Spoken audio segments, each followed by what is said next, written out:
हवेली में हंसपे साहब एक जर्द बत्तियां रोशन थी, सारी हवेली का अहाता किए हुए थी। वो दोनों पोर्च से गुजरकर लाउंज में आई। नफीस और नज़ीर दोनों बैठे टीवी देख रहे थे। आहट पर चौंक कर पीछे देखा और फिर नफीस को तो गोया करंट खाकर उठना हुआ। अमल, तुम यहाँ आओ ना। नज़ीर भी उठ खड़ा हुआ। अमल ने बेजारियत से यहाँ वहाँ अर्जुमंद और नाजिया को ढूंढा। ये काबिल नफरत शख्स यहाँ क्यों बैठा था? वो दरअसल मैं ताई और नाजिया को बुलाने आई थी। कहाँ हैं वो दोनों? उसने नफीस को नज़रअंदाज करके नज़ीर से पूछा। माँ जी, नाजिया।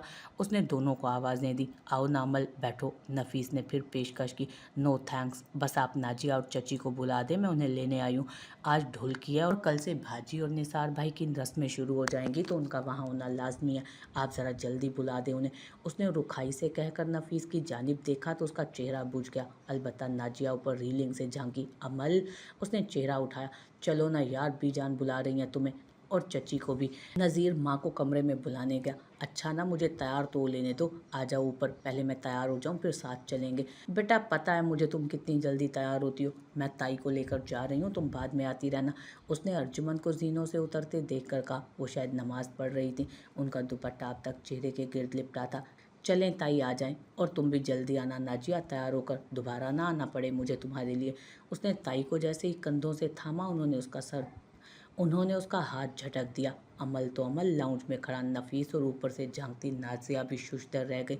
मैं खुद जा सकती हूँ, तुम्हें ज़रूरत से ज़्यादा मीठा बनने की कोई ज़रूरत नहीं है। और आइंदा मेरे घर में आओ तो ये जो कील कांटे लगाकर तुम आती हो ना, इन्हें चादर से ढक कर आना। मुझे तुम्हारा ये आज़ाद रवैया बिल्कुल पसंद नहीं।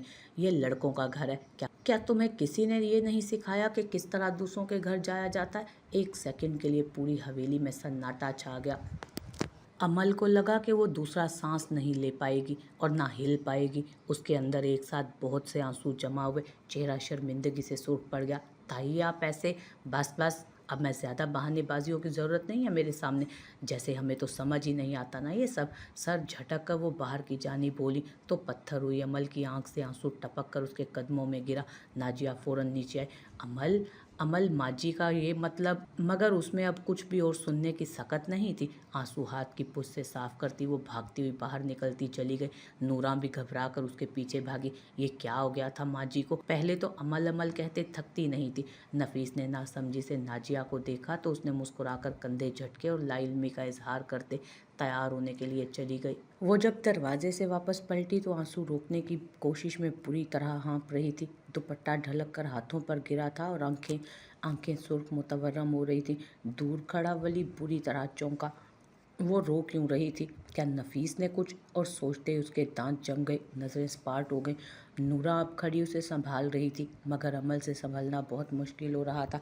उसने कदम उसकी जानिब बढ़ाए और फिर कुछ सोचता रुक गया।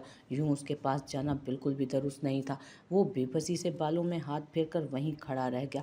अमल अब गहरे गहरे सांस लेती खुद को नॉर्मल करके अंदर की जानिब जा रही थी। वो वहीं खड़ा रहा जब तक वो अंदर दाखिल ना हो गई थी। अमल, अमल। ज़मान उसके कमरे का दरवाज़ा खोलकर अंदर दाखिल हुए तो वो जैसे झटका खाकर उठी। वो उन्हीं कपड़ों के साथ बेड पर आड़ी तिरछी लेटी हुई थी। दुपट्टा भी एक जानिब गिरा हुआ था। आंखें रो रो कर सूजी हुई थी। उसने जल्दी से चेहरे पर हाथ फेरा और बेड पर आधा नीचे को झूलता दुपट्टा उठाकर गले में डाला। ज़मान ने उसके कमरे के लाइट बोर्ड पर हाथ मारकर लाइट जलाई तो सारा कमरा गोया रोशनी में नहा गया। उसने बेसाख्ता आंखें चुंधियाई। क्या हो गया है मेरी बेटी को? ज़मानी कह रही थी कि तुम्हारी तबीयत ठीक नहीं, इसलिए तुम कमरे में चली आई। क्या हुआ? कोई बात हो गई है का? किसी ने कुछ कहा क्या? वो उसके साथ बेड पर आ बैठे तो वो जल्दी से मुस्कुराई, फिर उन्हें देखा। नहीं आगा जान, बस वाकई तबीयत खराब हो गई थी मेरी, अजीब लग रहा था तो कमरे में आ गए। अच्छा अच्छा, उन्होंने समझ कर सर हिलाया। बस सामिया को ही दावत देनी थी तुमने? और कोई दोस्त है तुम्हारी जो रह गई हो? नहीं, बस सामिया ही थी। बस एक दोस्त? उन्होंने मुस्कुरा कर उसे देखा तो वो मुस्कुरा भी नहीं सकी। बस एक ही दोस्त है मेरी, और हैं लेकिन उनसे ऐसा कोई रिश्ता नहीं, उसने कहा तो कमज़ोर आवाज़ थी। मुझे तुम्हारी तबीयत ठीक नहीं लग रही। जब तुम ढोलकी के लिए तैयार हो रही थी तब मैंने तुम्हें बहुत चहकते हुए देखा था। बीजान, मैं कौन सी बालियाँ पहनूं? बीजान, ये सूट ठीक रहेगा। बीजान ये, बीजान वो। फिर एकदम से कहीं मेरी बेटी को नज़र तो नहीं लग गई? आखिर में वो शफकत से मुस्कुराए तो उसका दिल चाहा धाड़े मार कर रोना शुरू कर दे, मगर फिर मुस्कुराते हुए उसने चेहरा उठाया। आंखों में आई नमी को ज़ब्त के बावजूद नहीं रोक पाई। आपकी ही लगी होगी नज़र। मुझे आप कह रहे थे ना कि ये कत्थई वाला सूट ना पहनूं क्योंकि मैं इसमें बहुत प्यारी लगूंगी। देखें अब तबीयत ख़राब हो गई मेरी। हो भी सकता है मेरी नज़र लगी हो। ये रंग वाकई बहुत जच रहा है तुम पर मेरी परी। ध्यान रखा करो अपना। अब आराम करो, मैं गर्म दूध भिजवाता हूँ नूरा के हाथ। उसके सर पर हाथ रखकर वो उठे और कमरे से बाहर निकल गए। उसने रुके हुए आंसुओं को बहने दिया था। दिल बेतहाशा भारी हो रहा था और चेहरा चेहरा वो बातें याद करके फिर सफ़ेद पड़ता जा रहा था। उसे कुछ दिन पहले निगार बेगम का खुश्क रवैया भी याद आया। क्या हो गया था ऐसा? क्या उससे कुछ गलत हो गया था? लेकिन क्या? उसने तो ऐसा कुछ भी नहीं किया था। फिर कौन सी ऐसी बात थी जिस पर वो दोनों इस तरह से उससे बर्ताव कर रही थी? आंसू खुश्क हो चुके थे और अब उसके चेहरे पर सोच की लकीरें फैली थीं। वली ने नमाज पढ़कर जाए नमाज समेटा। ऐसी नमाज तो दिल पर और बोझ पड़ जाया करती थी जो बेरूह हुआ करती हैं। उसने बेजारियत से जाए नमाज सोफे पर डाला। फिर मेकानिकी अंदाज में सिंगार मेज के सामने आ खड़ा हुआ। खाली पैकेट अब तक वैसे ही पड़ा था। उसने शीशी निकाल कर स्प्रे किया तो चंद लम्हों में खुशबू ने सारे कमरे का अहाता किया। उसने परफ्यूम वापस रख दिया। अजीब सी घुटन बढ़ने लगी थी कमरे में। वो उकता कर बाहर निकल गया। रात के उस ठंडे पहर हवेली सुनसान पड़ी थी। मेहमान अपने घरों को लौट चुके थे और घर वाले अपने अपने कमरों में सोने जा चुके थे। उसने कदम लॉन की जानिब फेरे। दाखिली दरवाजे के आगे बने 2 स्टेप्स पर वो बैठी थी। उसकी स्याह चुटिया झूल कर टाइल्स को छू रही थी। दुपट्टा कंधे पर लिए उसने वही कत्थई सूट पहना था। वली उसके साथ आ रुका। इतनी ठंड में रात के इस वक्त क्या कर रही हैं यहाँ आप? बहुत आहिस्ता पूछा। ठंडे जीनों पर बैठी लड़की ने चौंक कर चेहरा उठाया और ऊंचे से लड़के को देखा। लड़का फिक्रमंदी से चेहरा उसकी जानिब झुकाए उसे ही देख रहा था। मैं पूछ रहा हूँ कि इतनी ठंड में क्यों बैठी हैं यहाँ? वैसे तो बड़ी समझदार हैं आप। ज़रा सी गफलत बरतने पर लोगों को डांटती फिरती हैं और अपनी कोई परवाह नहीं। आप इतनी ठंड में यहाँ क्या जमना है आपने? अमल जो उसे देख रही थी पल में फिर खफा हुई और नज़रों को सामने की तरफ फेरा। धुंध में लिपटा सारा लॉन गोया धुंधला गया था। बाकी रह गए थे तो 2 मुजस्मे। लड़की खफासी सामने देख रही थी और लड़का बस हल्का सा मुस्कुराया। मुझे डिस्टर्ब मत करें आप। मुझे लगता है आप ऑलरेडी डिस्टर्ब हैं। मुझे मज़ीद करने की ज़रूरत नहीं। जब ऐसा लगता है तो मेरा सर क्यों खा रहे हैं? जाएं। आप तो किसी की परवाह नहीं करते ना, तो मेरे लिए भी परेशान ना हो। मैं ठंड में जमूं या फिर दोज़ख में जलूं, आपको इससे कोई फ़र्क नहीं पड़ना चाहिए। उसने चिढ़कर कहा तो वली ने चेहरा ज़रा आगे को किया। उसकी खफासी आंखें लॉन पर जमी थी और उन आंखों में कुछ चमक रहा था। शायद आंसू, शायद कुछ और। आप तो सच में गुस्से में। जाहिर है रात के इस पहर में मजाक तो हरगिज़ नहीं करूँगी, तड़क कर कहा गया। क्या हुआ है? किसी ने कुछ कहा क्या? अब के उसने संजीदा होकर सवाल किया तो उसने दांत पीस कर उसे देखा। कोई कुछ कहे और अमल से बच जाए, ऐसा अभी किसी किताब में लिखा नहीं। आप मज़ीद मेरा दिमाग मत घुमाएं और प्लीज़ अकेला छोड़ दें मुझे। छोड़ दूँ अकेला? कोई मसला तो नहीं होगा? सामने देखती लड़की को लगा कि लड़का मुस्कुराया था। उसने ज़ब्त से गहरा सांस लेकर आंखें छोटी करके उसे देखा। नहीं होगा कोई मसला। आपको क्या लगता है कि मैं अपने मसले नहीं सुलझा सकती, या फिर मुझ में इतनी अहलियत नहीं कि मैं खुद को संभाल ना सकूं? बोलें, क्या कहना चाह रहे हैं आप?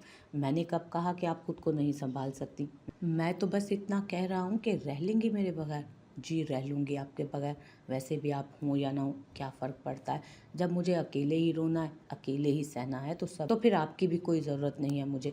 लड़की ने तल्खी से कहकर सर झटका था।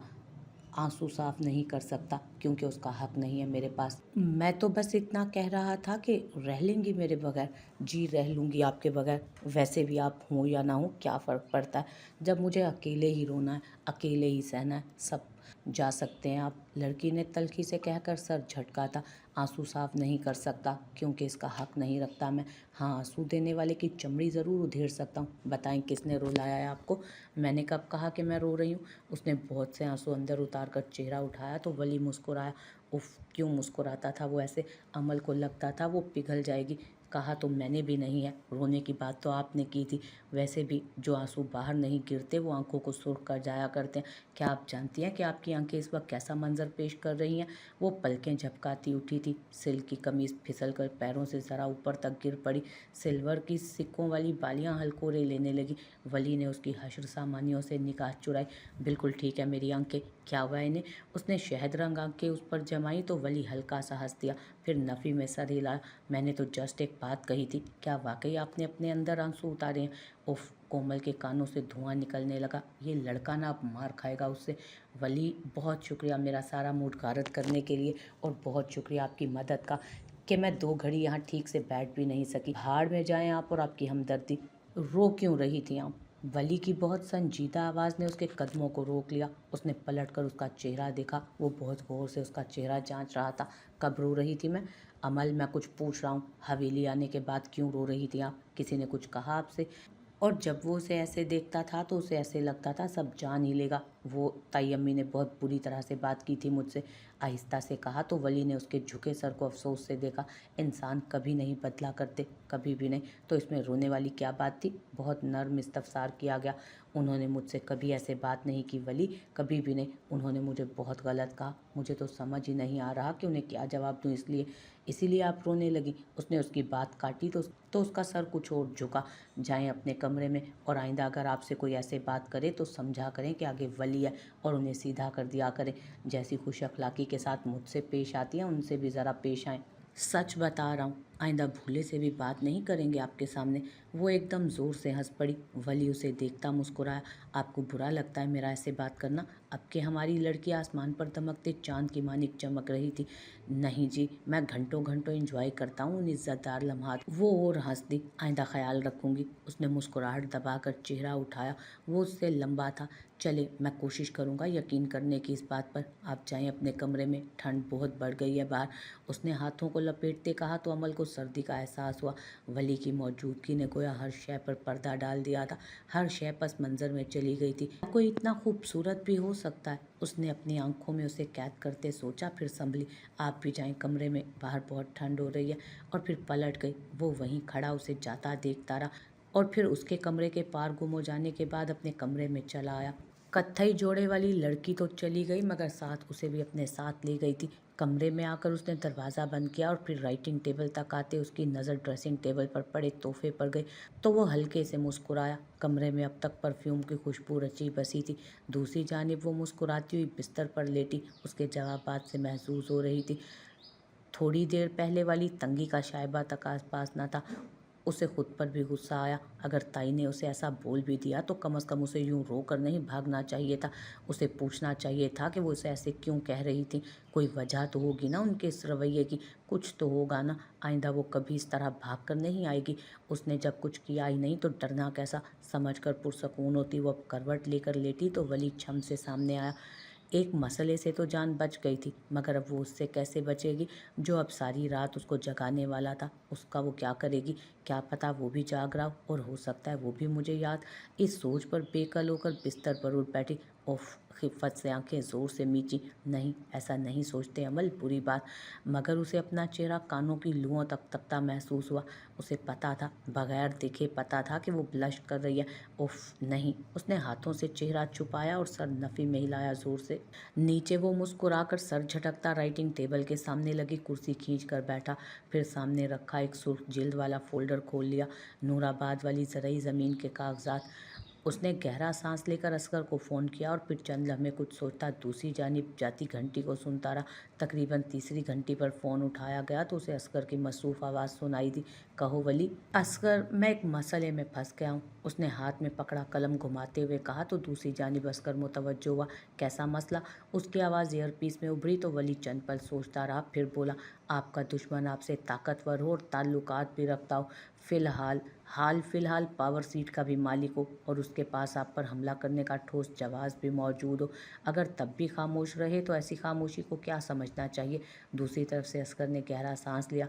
इसका मतलब है कि आपका दुश्मन आपकी किसी ऐसी कमज़ोरी की तलाश में है जिसको जान लेने के बाद आप उसके हाथ से कोई नहीं बचा सकेगा आपको।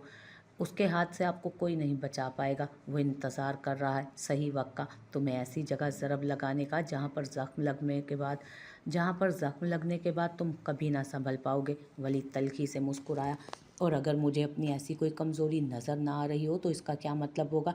ये गलत फहमी है तुम्हारी वली कि तुम्हारी कोई कमज़ोरी नहीं है। मैं मेरे वीक पॉइंट्स जानता हूँ असगर, और जहाँ तक मुझे इल्म है वो भी इन सब से वाकिफ़ है। तो क्या कोई खोज रहा है तुम्हें? असगर ने तेज़ी से उसकी बात काटी तो उसने सर इस बात में हिलाया। हाँ, और तुम आराम से बैठे हो? दूसरी जानिब से जैसे वो बरहम हुआ, बहुत बुरी तरह। उसने कंधे उचकाए। ऐसे में पैनिक करना मेरी आदत नहीं, असगर जानते हो तुम, और मेरी ऐसी कोई कमज़ोरी नहीं। कमज़ोरी होती है वली, सबकी होती है।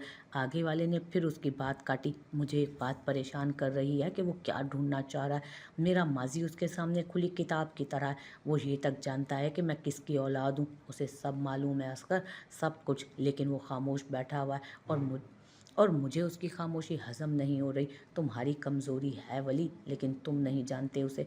उसे उसका लहजा बहुत अजीब लगा। पल भर को वो सीधा हुआ। कहना क्या चाह रहे हो तुम? उसके अब्रू सिकुड़ गए और पेशानी के बलों में इजाफा हुआ। अगर मैं ये बात एक सेकंड में समझ सकता हूँ वली, तो तुम भी समझ सकते हो, और वो भी जो तुम्हारे पीछे है। उसका सारा वजूद एक पल में सनसना उठा। दूसरी जानिब अपने कमरे की तरफ बढ़ते हाशिम के पैर निगार बेगम की आवाज़ पर जम से गए थे। वो पूरे का पूरा साकित हुआ। मैंने अपनी आंखों से अमल को उसके कमरे से निकलते देखा था। यकीन नहीं आता तो पूछना अपनी अर्जुमन चची से। अपने कमरे में बेखबरी से गुफ्तगू करती निगार शाजिया और अमीना ने खुले दरवाजे के उस पार मौजूद शख्स को देखा ही नहीं था। फिर भी माँ जी, अब आप बिला वजह ना कहती फिरना ये बातें, भला कोई अच्छी बात है ये मुलाजिम के कमरे से घर की जवान जहान बेटी का निकलना? शाजिया की आवाज़ खामोश पड़ी राहदारी में बहुत वाजे सुनाई दे रही थी। हाशिम का वजूद गोया पल भर को मुंजमद सा हुआ, फिर वो किसी ख्वाब से जागा। उस पर हुआ इंकशाफ बहुत बड़ा था। वली और अमल, ओह खुदाया, उसने ये सब पहले क्यों नहीं सोचा? उसके कदम पीछे की जानिब जा रहे थे। अगर ये सब सच निकला तो वली की गर्दन की सबसे नाजुक रग उसके हाथ के नीचे थी। वो उल्टे कदमों अपने कमरे की तरफ मुड़ा। इंसान के पास हमेशा खोने के लिए कुछ ना कुछ ज़रूर होता है वली। तुम्हें लगा था कि कोई रिश्ता तो है नहीं तुम्हारा, फिर कोई कैसे तुम्हारी गर्दन मरोड़ सकता है? तुम गलत थे। तुम्हारे पास वो परी है कि जिसको तुमने अपने साई से भी दूर रखा है। उसकी नज़र जैसे ड्रेसिंग टेबल पर रखी शीशी पर साकित हो गई। वो क्यों भूल गया था उसे? वो कैसे फरामोश कर सकता था उसे? ओह खुदाया, उसे अपने सर पर सारा कमरा घूमता महसूस हुआ। ये बात मैंने कभी किसी से नहीं की। उसकी आवाज़ किसी खाई से आई। ज़रूरी नहीं कि तुम भी खामोश हो तो वो भी खामोश रही हो सकता है उसने किसी से इस बात को डिस्कस किया हो, और अगर ऐसा है ना वली, तो तुम बहुत बड़ी मुसीबत में फंसने वाले हो। दूसरी जानिब वो जैसे परेशान हुआ था। अगर वो इस जंग का हिस्सा बनी तो उसके पास सिवाय दुखों के, बदनामियों के और रुसवाई के कुछ नहीं आएगा। उससे दूर रहो वली, उसे खुद से दूर कर दो। उसे झिड़को, डांटो, सख्ती से पेश आओ, जो करना है करो, लेकिन उसे करीब मत आने दो। वो तो गया बर्फ बन गया था। उसने गलती कर दी, उसने देर कर दी। उसे लगा था कि वो अकेला है तो उसे कोई परवाह नहीं, लेकिन वो गलत था। उसकी बाजी उसी पर उलट गई। सब गलत हो गया था, सब गलत हो रहा था। उसने फ़ोन रखा और चाबियां ड्रेसिंग टेबल से झपटता बाहर की जानिब दौड़ा। सख्त सर्दी में भी उसकी पेशानी पर पसीना चमक रहा था। उसने दौड़कर लॉन अबूर किया और फिर पथरीली रवेश पर खड़ी कार में बैठकर सन से आगे बढ़ा ले गया। उसका तनफ्फुस तेज़ी से तेज़ हो रहा था। आसपास भयानक सुरंग वाली रात फिर से फैल रही थी। वली अहमद वहीं जा खड़ा हुआ था जहाँ से चला था। वो मलून था। कैसे कैसे भूल गया था वो ये सब? उसकी गाड़ी की रफ्तार हर गुजरते पल बढ़ती जा रही थी। एक कब्रिस्तान के बाहर उसने गाड़ी को ब्रेक लगाया और फिर कब्रिस्तान के अंदर दौड़ा। लकड़ी का छोटा सा गेट हवा से झूलकर अजीब सी आवाज़ पैदा कर रहा था। दूर दूर तक स्याही में डूबी कब्रें ही कब्रें थी, इतनी तारीकी कि उसे बार बार आंखें झपका कर देखना पड़ा। कुछ देर बाद वो उसे एक कब्र के पास अकड़ूं बैठा नजर आया। हाँ, वो करम ही था, वही करम जिससे उसने चंद रोज कबल मुलाकात की थी, वही करम जिसमें उसने अपना अक्स देखा। उसने आहट पर चेहरा घुटनों से उठाकर उसे देखा और फिर तल्खी से मुस्कुराया। मुझे पता था वली सरकार आप आएंगे। वो इस अंधेरे में भी उसकी सुर्ख आंखों को देख सकता था।